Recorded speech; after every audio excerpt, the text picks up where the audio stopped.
kembali saya Renata menjumpai Anda dalam Bali Postok, dan kali ini saya mewawancarai Ketua Asosiasi Rumah Sakit Swasta Seluruh Indonesia atau daerah Bali, Dr. Fajar Manuabe, berkaitan dengan bagaimana kesiapan dari rumah sakit dan harapan dari rumah sakit swasta seluruh Indonesia khususnya yang di Bali nanti dalam menghadapi hari raya Nyepi. Tentu ini tetap menjadi perhatian kita, walaupun kenapa? Karena ini adalah masih masa pandemi COVID yang situasinya belum membaik ya, pandemi kita masih belum terkendali, dan bagaimana harapan dari rumah sakit swasta? Kita sabar dulu, Baik. Baik, oke, dan tetap semangat. Harus tetap semangat. Tapi kalau kita bicara pandemi ini masih panjang. Belum ada ujungnya. Belum ada ujungnya. Kan puncaknya saja belum. Belum ya. Ya, berkaitan dengan perayaan Nyepi nanti, apa yang menjadi harapan dan catatan penting dari pihak rumah sakit kepada pemerintah? Ya, kalau kami sih selalu ingat bagaimana Bapak Presiden Jokowi mengingatkan menterinya. Ini kan keadaan extraordinary, jangan bertindak biasa-biasa. Nah, sekarang kita kan kasus masih tinggi nih. Kalau kita lihat data kemarin pada saat ulang tahun COVID 2 Maret, itu yang positif kan 34.000, lebih malah kan. Kemudian yang masih dirawat 2.000-an. Ya, kita memandang yang sembuh, walaupun yang sembuh itu kadang-kadang masih memberikan efek samping, bahkan setelah dinyatakan negatif pun bisa meninggal juga. Jadi memang kita harus tetap waspada, karena ternyata temuan terakhir yang sembuh itu bisa muncul masalah kekentalan darah, sehingga yang muncul setelah sembuh justru serangan jantung jadinya. Itu yang muncul. Jadi kita kalau total ya tetap harus waspada. 34.000 positif itu adalah jumlah yang banyak ya, apalagi sekarang kan isolasi di hotel sudah dikurangi ya, walaupun ada beberapa Pemda menyiapkan, tapi tidak sebesar yang sebelumnya. Nah, sekarang harus kita pikirkan, kalau dia isolasi mandiri, andai kata dia anak kos-kosan, tentu dia berat, harus keluar mencari makan segala macam, itu bukan perkara gampang, apalagi lantas ada masalah di saat Nyepi, sudah gelap, kemudian dia penyakitnya bermasalah. Nah, itu jadi masalah besar. Kemudian komunikasi juga tidak bisa. Makanya situasinya kalau masalah pemutusan internet di Nyepi, saya pribadi mengatakan kurang pas. Karena pada waktu tahun lalu saja 2020 itu ketika masih di bawah kasus di bawah 1.000 rendah itu, kondisi sudah sangat gawat. Sudah gawat karena kita harus tahu bahwa eranya kita adalah era telemedicine. Nah, kemudian dokter-dokter itu dalam komunikasi mengandalkan WhatsApp. Nah, WhatsApp ini dipakai untuk melaporkan kondisi pasien, berkomunikasi dengan rumah sakit yang dituju. Nah, demikian juga pasien yang isolasi mandiri melaporkan kondisinya lewat telemedicine, lewat foto dirinya, sehingga ya tetap merasa ada pendampingan. Nah, ketika hal itu terputus, maka kita kan tidak bisa mengandalkan SMS ataupun telepon sekuat-kuatnya kan pulsa kalah duluan. Nah, itu yang masalah. Jadi kita tidak bisa menyatakan bahwa demi adat segala macam, situasinya agak beda. Ada juga alasan mengatakan kita hentikan karena keamanan. Ya, tentu saya berbalik bertanya, itu kan sudah ada cybercrime. Kalau memang pada saat internet itu ada upaya-upaya jahat, ya seharusnya cybercrime yang patroli ya. Tapi kan saya sebagai ketua asosiasi rumah sakit swasta kan bukan pemegang kebijakan, tapi perlu dipikirkan bahwa ini adalah situasi perang. Salah satu syarat kita menang perang adalah komunikasi. Jadi ini yang harapan Dr. Fajar sebenarnya adalah jangan memutus internet di hari raya Nyepi ya. Iya. Sekali lagi ini kondisinya darurat dan perang dan sangat berbahaya kalau jalur komunikasi internet terputus, itu membahayakan karena walaupun cuma 24 jam. Ya, karena COVID itu sangat dinamis. Dan saya merasakan sekali kan merawat pasien di Sanglah itu, paginya baik-baik saja, tiba-tiba subuh serangan, kemudian meninggal. Yang begitu-begitu kita harus perhatikan. Kenapa? Karena sistem rujukan ambulan kita kan belum jalan nih. Radio medik yang sudah kita usulkan semenjak 2019 itu belum terjadi sampai sekarang.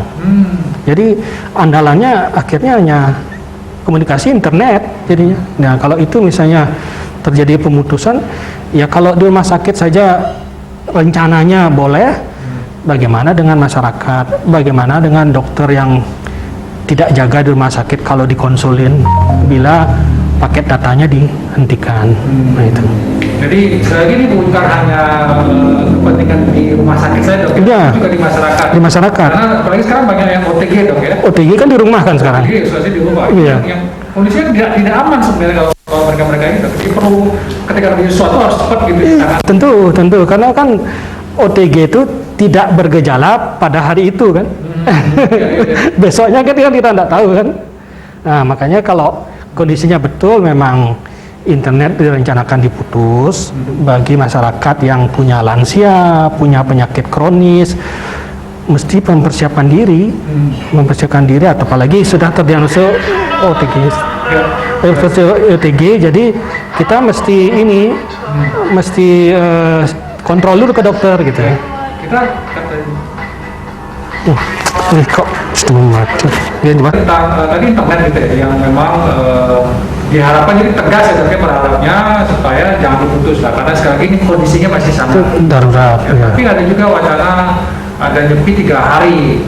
Nah, kontekstualkan dengan upaya untuk bagaimana memutus rantai. Nah, dokter gimana, tepat nggak ini usulan tanggal 13 atau 15 misalnya masih dalam suasana nyepi, gimana ya? Pertama, kalau kita punya rencana harus berbasis ilmiah kan. Masa inkubasi COVID itu 3 sampai 14 hari. Rata-rata 4 sampai 5 hari. Makanya kebijakan bagi penumpang yang datang dari luar negeri kan minimal isolasi 4 sampai 5 hari untuk selanjutnya diswab ulang. Kalau benar dia memang membawa kuman tapi belum bergejala, ya kalau misalnya hanya memperpanjang 3 hari, oke lah nyepi tanggal 14, kemudian tanggal 13 dia kena, perpanjang 3 hari berarti 14, 15, 16. Mungkin dia belum kelihatan, bisa saja dia baru muncul di hari-hari selanjutnya. Nah, makanya kan kalau kita kembali kepada kebijakan pemerintah, karantina mandiri itu kan 14 hari. Ya kan. Jadi kalau kita nyetop 2 hari nambah, saya kira tidak akan banyak merubah komposisi jumlah kasus COVID positif ini, karena kan kita sudah mencoba nih PPKM, PSBB, kan tetap setahun ini sampai setahun ulang tahun sampai COVID-nya belum selesai urusannya. Tapi makanya kalau ada kebijakan perlu dikembalikan kepada ilmiah lagi, bila perlu undang ahli-ahli epidemiologi yang ada di Universitas Udayana supaya rekomendasinya menjadi jelas. Nah, jadi kalau saya melihat lebih baik setelah nyepi itu tanggal 15 itu kita adakan vaksinasi terhadap selingi kita. Jadi memang kalau kita mau menjaga adat, tentu selingi itu adalah penjaga adat. Itulah yang mesti kita prioritaskan, karena kita dikejar target nih. Secepat mungkin Bapak Presiden Jokowi ingin menyelesaikan vaksinasi ini dari tahun 2021. Nah, jangan sampai kita istilah Bali, ada banyak libur, benar-benar kita tambah liburnya sekarang sehingga target tidak tercapai. Itu yang mesti diperhatikan pada pemangku kebijakan, karena ada target yang lebih utama yang kita cari, dan kita harapannya adalah vaksinasi. Kalau vaksinasi itu ternyata memberikan hasil herd immunity, nah tentu ekonomi kembali.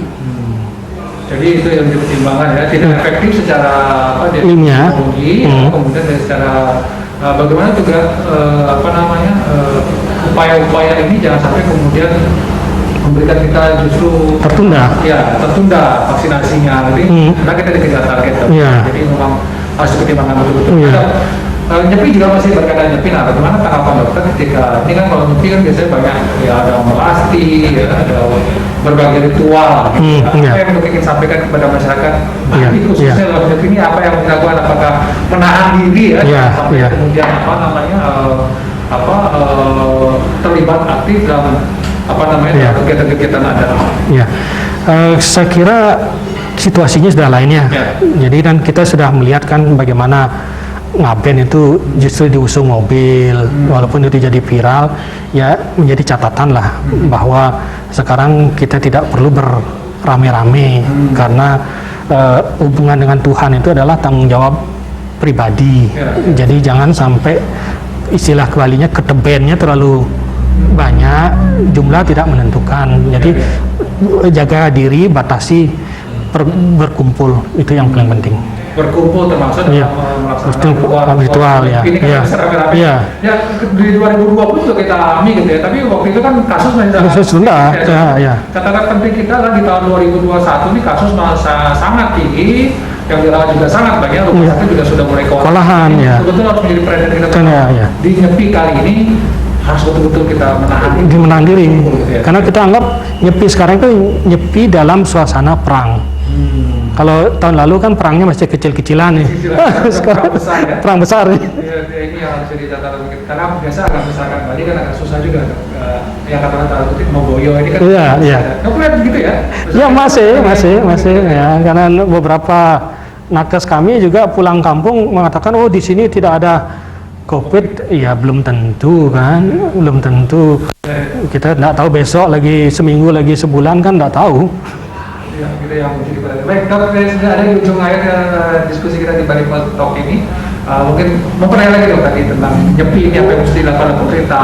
Ya. Dan juga internet ini jangan diputar lagi. Ya.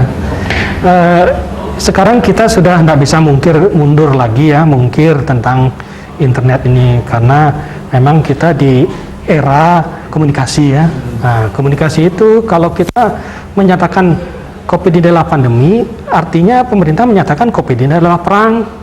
Jadi pada saat perang, ya jangan mutus komunikasi, karena itulah andalan kita. Kemudian masyarakat jangan terlalu senang dulu ada vaksinasi, karena masih kita perlu waktu untuk mencapai namanya kekebalan komunal atau yang sering disebut dengan herd immunity, dan itu perlu waktu. Jadi jangan dulu baru sekarang vaksin nanti sore sudah rame-rame makan-makan, itu sudah bahaya namanya. Nah, itu karena kita tidak tahu, karena beberapa kasus ada yang belum muncul kekebalannya. Jadi kita harus hati-hati. Baik, terima kasih Dr. Fajar, Ketua Asosiasi Rumah Sakit Swasta Seluruh Indonesia, sudah memberikan juga secara umum juga ya tentang bagaimana komunikasi kegiatan di masa nyepi ini dari pandangan beliau sebagai dokter juga untuk rumah sakit, dan itu juga ketar-ketir gitu di masa ini. Jalur informasi ini harus tetap dibuka sehingga masa pandemi COVID kita menghadapi perang komunikasi yang sangat terputus, dan ini mudah-mudahan jadi catatan masyarakat juga memahami, karena nyepi kali ini bukan nyepi yang biasa, Ya. nyepi dalam situasi perang, Ya. bisa disebut dengan darurat sipil gitu. Ya. Dan sampai karena waktu sehari ini kita rugi banyak sekali hal, karena nyepi tahun depan ketika pandemi Masih ada.